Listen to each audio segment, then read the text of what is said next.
2019年，女皇跟自己相恋了20几年的女友步入了婚姻的殿堂。对，你没有听错，就是他的女友。大家好，我是大圣，今天咱们给大家带来一场精彩的性别大战。在1994年的斯诺克联赛当中，二哥吉米怀特对阵斯诺克女皇艾丽森飞雪的一场精彩对决。本场比赛一共抢8局，目前的比分，飞雪3-2暂时领先二哥。也就是说，如果拿下这一局，斯诺克女皇可以至少保证立于不败之地。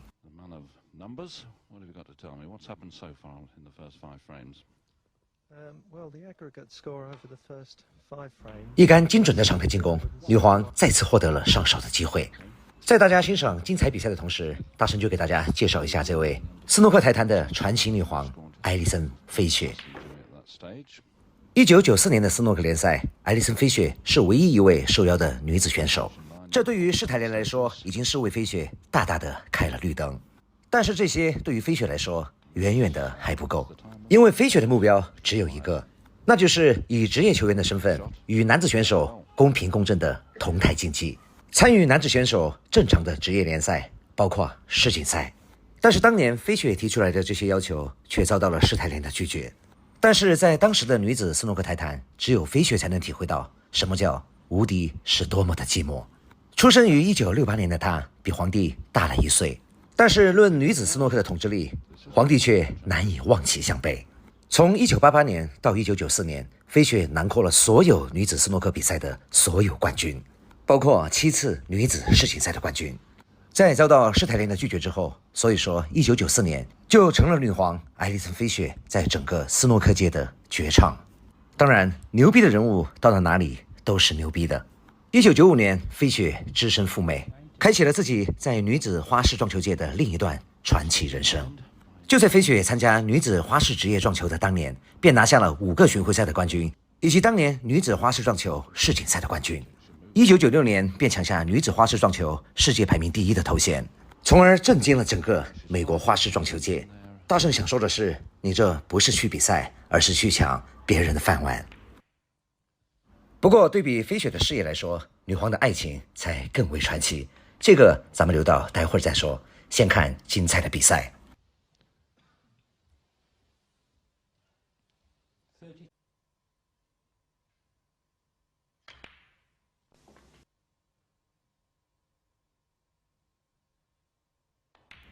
对于出杆的稳定性以及风格来说，女皇这一块确实跟皇帝倒有几分神似。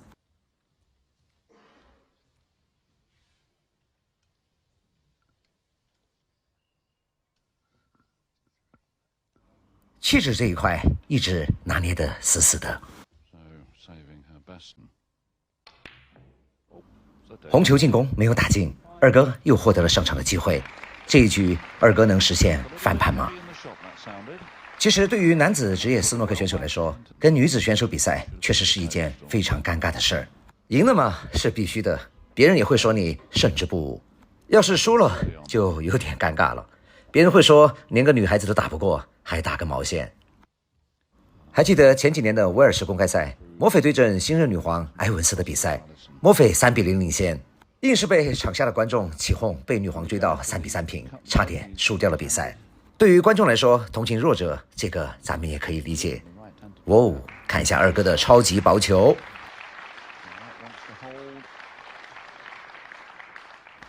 如此漂亮的一杆进攻，白球居然没有叫到彩球，看来只有将它轻轻地放在小朋友的后边。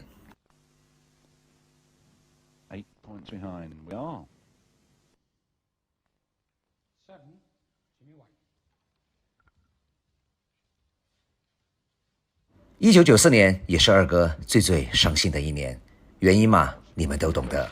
这一年，二哥的头发也是掉的最多的一年。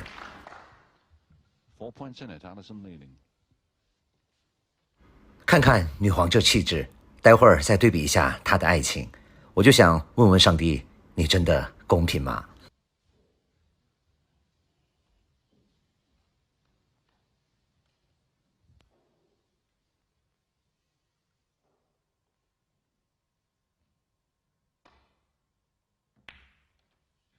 That's a snooker, I think. No, it's not. Can he say it a potted? I think think he can. 二哥再次获得了远台进攻的机会，这可能是他今天最后的机会了。He's had a result there. 绿球叫咖啡的角度并不理想，强行的发力绕库。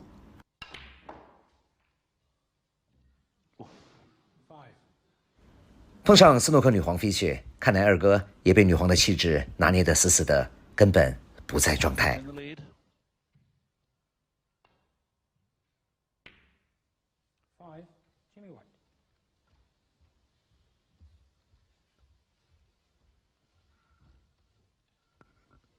Here's a chance for Alison.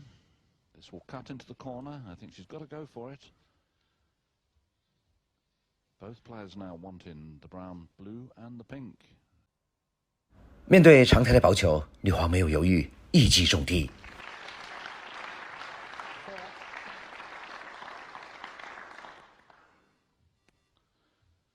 白球回来的位置也非常的不错，只需要再拿下一蓝一粉，便可以拿下这一局。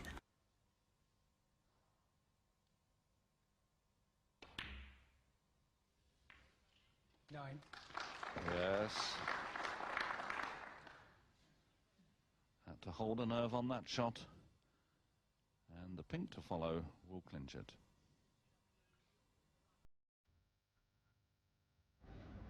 稳稳的打进分球，最终二哥没能拿下这场比赛。接下来给大家聊一下斯诺克女皇的爱情。2019年，女皇跟自己相恋了20几年的女友步入了婚姻的殿堂。对，你没有听错，就是他的女友。这个角色的关系嘛，你应该懂了。两个女人能够大眼瞪小眼的相敬如宾20几年，最后终成正果。这一刻，大圣相信了爱情。2022年，飞雪荣膺大英帝国元佐勋章，并且入选斯诺克名人堂。回顾大师，高光时刻，关注大圣中流频道，经典永流传。谢谢您的观看，我是大圣。